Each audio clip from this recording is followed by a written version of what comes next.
मुझे पता नहीं था भैया कि दिल्ली में एक मेरे बड़े भाई बैठे हुए हैं। हम तो भाजपा सरकार से भी अनेकों सवाल किए हैं, बहुत सारा वीडियो बनाए हैं, सवाल किए हैं। कभी भाजपा वालों ने मेरा गर्दन दबाने का प्रयास नहीं किया। आपने जो किया मैं सदा जीवन भर ऋणी रहूंगा। एक मिठाई मैं अपने हाथ से आपको खिलाना चाहता हूँ। आप इतना तकलीफ झेल के आए हैं,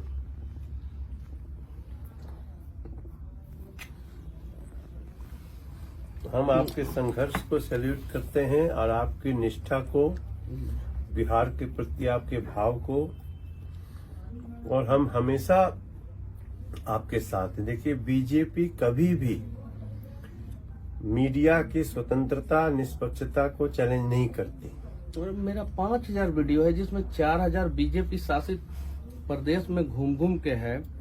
यूट्यूब पे सारा साक्ष्य है, प्रमाण है, कोई भी जाके देख सकता है। यूपी में, लेकिन आपकी बातों में दम है, आपकी दलील में दम है, उससे हमको सीखने की आवश्यकता है।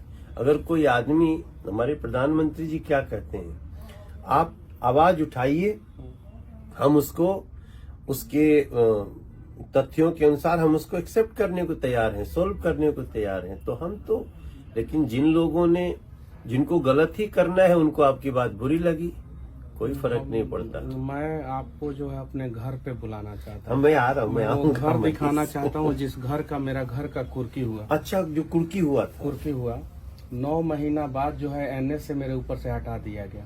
मेरा तो 9 महीना बर्बाद हो गया। कोर्ट ने कह दिया कि नहीं, एनएस से इनके ऊपर जो है गलत तरीके से लगाया गया। अगर एनएस से नहीं लगा होता तो मेरा 9 महीना बचता। मेरा इज्जत जो है उसका मतलब कि ये किया गया। जिस घर को मेरे दादाजी ने बनवाया था, जो चीन के युद्ध में लड़े हैं, मैं वो जमीन दिखाऊंगा जो भारत सरकार ने चीन के युद्ध में लड़ने के दौरान मेरे दादाजी को 4 बीघा जमीन दिया था। अच्छा, वो जमीन भी दिखाऊंगा।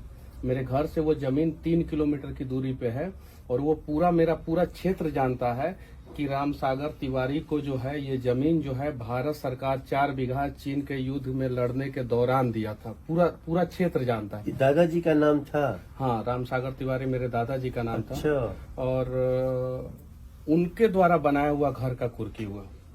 अगर मैं बनाया होता या मेरे पिताजी बनाए होते उस घर का कुर्की होता। उसकी भी कुर्की हुई? उनके द्वारा बनाया हुआ घर का कुर्की हुआ। कुर्की में जो है मेरा चापाकल उखाड़ा गया, परेशान किया गया। अपराधी का कुर्की होता नहीं है, एक पत्रकार के घर का कुर्की इन लोगों ने कराया। बताइए, अब ये तो आग है दिल में। का मन यहाँ से भी, हम यहाँ इतना दूर से सुनते थे ना, तो हम तकलीफ में आते थे। हम तो गए आपसे मिलने, जेल में मिलने नहीं दिया गया। कोई नहीं, अब मनीष बाबू आप आगे बढ़िए। और मैं पत्रकार हूँ, मैं गलत करूंगा तो मेरे ऊपर एफआईआर होना चाहिए ना। मेरे कैमरामैन के ऊपर एफआईआर क्यों हुआ? चलिए, मेरे कैमरामैन के ऊपर एफआईआर कर दिया। मेरे ऑफिस के सारे स्टाफ के ऊपर एफआईआर क्यों किया, जिनका कोई दूर दूर तक कोई रिश्ता नाता नहीं है?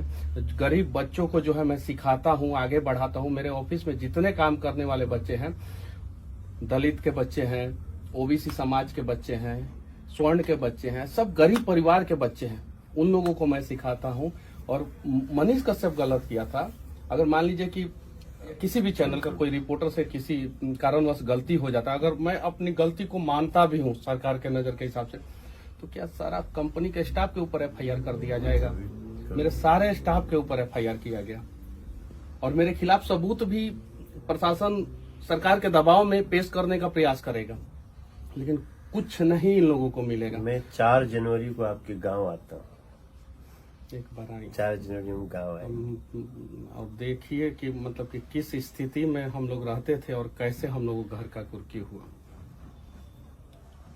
ठीक है, कोई बात नहीं। अब ऐसी दमनकारी जो सोच है जिनकी, उसको कुचलना आवश्यक है। आगे जो है, आप जैसे लोगों को कोई इस तरह से फंसा करके, जो भी हो, आपको किसी जिन जिन जगहों पे अपने संस्मरण बताइए और उसको,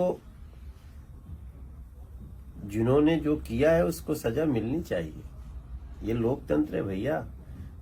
दमन करने वालों को सजा नहीं मिलेगी तो हम जवाब क्या देंगे किसी को? 15 केस में बेल लिया मैं। 15 केस में? 15 केस में 11 केस जो है एक बार में किया गया मेरे ऊपर 6 तमिलनाडु में, 4 बिहार में और 1 NSA, 11 केस एक बार में, एक वीडियो की वजह से। और वो वीडियो मैंने नहीं बनाया था, जिस आदमी ने बनाया था उससे दूर दूर तक मेरा कोई संबंध नहीं, ना कॉल डिटेल्स, ना कुछ मैच नहीं किया। किसी आदमी ने बनाया, उसके वजह से मेरे ऊपर।